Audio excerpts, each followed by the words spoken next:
Hey, yo, what's good, y'all? It's your boy Jeremy. Welcome back to Jerry Boy TV. We back again with another video. Today we reacting to some hood nature. Make sure to leave a like and subscribe. Make sure to check out hood nature. I'm gonna leave the link in the description below. Let's just get straight into it. This is called I Don't Like This Bird. That's it. That's the title. Let's check it out. We need to talk about this because I didn't even know this bird existed until a few hours ago. Me neither. I kind of wish I could go back to that. It might be racial profiling, but I don't trust this feathery golf ball purely off principle. And between the mad scientist's hair and the soulless eyes, it honestly looks like Rick and Morty committed sex crimes on a duck. If anyone knows what this feathery abomination is, I'll be impressed because I didn't. For those of you that think I'm going way too hard on a bird for no reason, it has a mullet.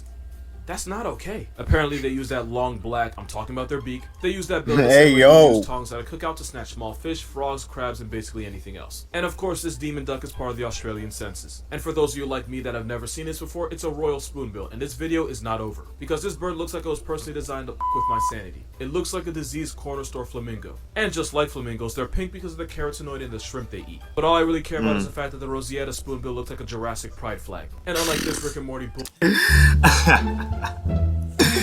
This nigga said it looked like a Jurassic Pride flag, bro. Looks like a diseased corner store flamingo. And just like flamingos, they're pink because of the carotenoid in the shrimp they eat. But all I really care about is the fact that the Roseata Spoonbill looks like a Jurassic Pride flag. And unlike this Rick and Morty bullshit, it's deformed flamingos found in Central and South America. They're harmless to normal people, but not to me because I value my mental health and this is a threat to it. Hey, yo, what the? This nigga. Jesus bird? Grieb. Now what is a grieb, you ask? The grieb is a type of aquatic diving bird found in Northwest America and part of Canada. We thought they were related to ducks and loons, but they're actually closer to flamingos because of course they are. They swim exactly like prehistoric birds used to, by turning themselves into submarines with feathers. They're able to pull a road runner on water because they slap the water so hard that it creates tiny air pockets that they can partially run over. They're also fast enough to keep from sinking because they can take as many as 10 strides a second through the power of what scientists officially refer to as crackhead determination. Also, they'll eat their own feathers and then pluck them out and feed them to their children. I don't know why they do this. Also, this bird's genus name is Pandas, which is Latin for anus foot. Overall, weird bird. What? Oh, I've seen this before. I see that. Yeah, horned lizard. Y'all ever watch Wildcats as a kid? I did. That's how I knew about this.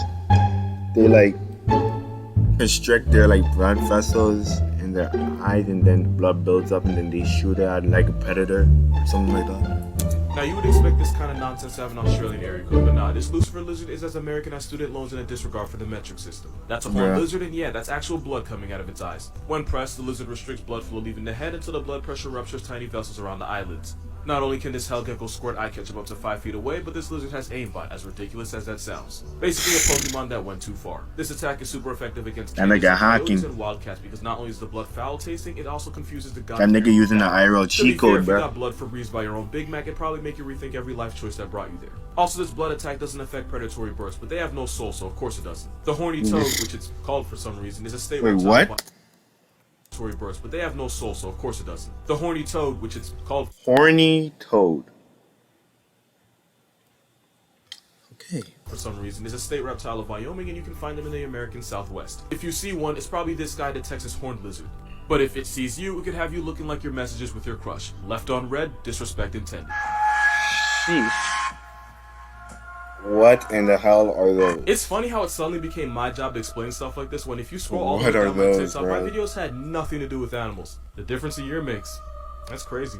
Anyway, this video was taken on Railay Beach in Krabi, Thailand. And I don't mean to freak you out, but they're real. I mean, the monkeys aren't, but the people inside them are. They're performance actors in costume, and this Ewok ritual stage makes sense. Didn't know any better. It's actually funny because I could have sworn this video went viral back in 2018, but to be fair, if you thought this was real, you probably weren't alive back then. I like how I said that like I wasn't one of the people that thought this was real, which I was. And these troll monkeys were designed by Tori Raines, a Norwegian performance artist. I'm actually pretty sure you can buy the costumes on eBay. So yeah, sorry to disappoint you, but these Ewoks aren't real. But if it makes you feel any better, this Star Wars extra come to life is. Here's how this man survived being swallowed by a whale. It's cause technically, he didn't get swallowed. When lobster diver Michael Packer was diving off Provincetown, Massachusetts, he ended up in a whale's mouthpiece. But what saved him was the whale was a humpback. As a filter feeder, they have bristles called baleen instead of teeth, which is how Packer was able to avoid becoming a pack. But the thing with humpbacks, just like other baleen whales like blue whales, they physically can't swallow a human because their throats are so small that they can't handle anything bigger than a grapefruit.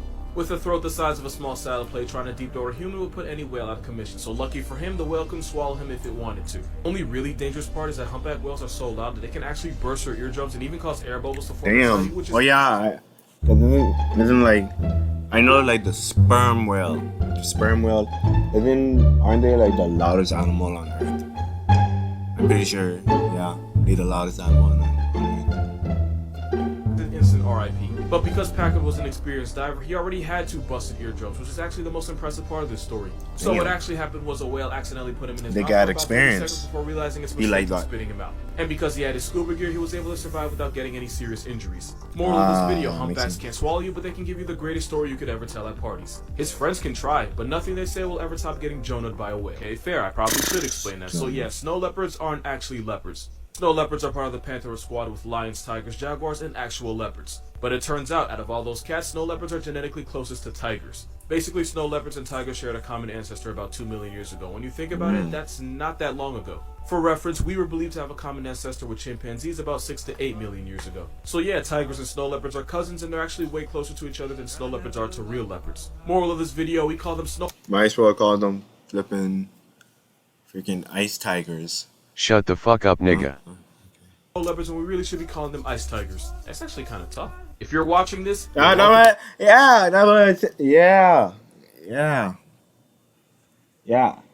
Oh my gosh, please shut up. He gets it. in advance. These are Honduran white bats. They're also called Caribbean tent Them niggas are bats. bats? And that's because they'll make little Why are they huts by so cutting down small, the dog? leaf in a way that makes it fold down like a tent that protects them from rain, the hot sun, and predators. And these white bats will huddle together in groups of 10 to 15 and sleep during the day. And because this Caucasian Caribbean bat weighs as much as a couple Skittles, it's one of the smallest sky puppies in the world. And for those of you afraid of bats, this flying Q-tip is a vegan that eats almost nothing but one special type of fig. And as for why they break the rule of nature by wearing white, they weigh as much as a Skittle. Because a gang of I want y'all to picture that as much as a Skittle. That's crazy. White bats look suspiciously like a wasp nest to ops like squirrel monkeys. And the same way girls might sync up and go on the rag at the same time, all the bats in the colony also synchronize and give birth within a couple days of each other. But if I'm being honest, the only reason I told you that was so I'd have an excuse to show you this. You can find this living mountain ball in Central America in countries like Costa Rica, Panama, Nicaragua, and of course Honduras. Send this to someone who hates bats, I promise you they'll fold. Baby animal facts you didn't know you needed. That's an elephant. Baby dolphins never sleep once for the first month of their life, which means neither does the mother since they have to watch over the child 24/7. And for the mothers about to comment same, nah, like for an entire calendar page, neither the baby... Imagine a human baby being like that, bro. Like, bro, imagine, bro. or the mother sleeps once, and in that time the baby becomes the mom's shadow, learning how to be a dolphin by mimicking her every move. That's what's dolphins up. get so attached that they'll hang around even when they're old enough to take care of themselves. Sounds That's familiar, right? Baby gators use their moms as Ubers. Baby alligators ride in their mother's mouth. Yeah, I saw that before. When they get bigger, they'll just ride on her back. Gotta show love to the fathers too, because the father Gario will carry all of his children on his back to keep them close. And since he shoots more shots in the future, he can have up to 100 of his children on his back. Because damn, nigga. Damn. Nigga down bad, son. Down horrendous, bro. You don't get child support, you are the child support. Baby elephants basically have an awkward teen phase because they have no idea how to use their trunk. It takes years for them to completely figure it out, but until then they stumble and trip over themselves. They'll also swing their trunks around, helicopter in a way that's way too familiar, and they'll even suck their trunks the same way a child does with their thumb. And once they learn how to blow, you'll see a lot of baby elephants blow bubbles in waters for no reason other than they just find it fun. They just vibing, bro. You definitely needed to hear. They just vibing. Baby sea turtles will talk to each other while still in the egg to make sure they all hatch at the same time. Mama sea turtles can lay up to 100 eggs in the clutch, and these fetus frankles will use a series of chirps, grunts, and hybrid tones to coordinate their hatching time. They do this because hatching at the same time gives them safety in numbers when they free-for-all crawl to the ocean. Because when you're that small, your best defense is hoping your brother gets snatched up instead of you. This nigga is selling your own family, panda. but When pandas come into the world, they're about 3.5 ounces and the same size as a stick of butter. They're basically born undercooked, and pandas have the smallest babies of any mammal relative to their mother's size. Baby pandas are 900 times smaller smaller than their mothers. That would be like the average American baby weighing just under 3 ounces. That's about as much as a deck of playing cards. Baby pandas are stupidly tiny. The 9-banded armadillo always has quadruplets. No, like every single time. It's always 4. That's because the armadillo fertilized egg will split into 4 identical embryos, meaning like Ninja Turtles or a frat boy with low standards, armadillos always come in 4s. Also, this turtle girl will decide when it wants to be pregnant. This nigga is hilarious, bro. Make sure the shell puppies are born when it's most convenient. You wish that were. Alright, I think that's the end of the video, guys. Alright, make sure to leave a like and subscribe. Follow me on Instagram. And I'll catch y'all later. Peace.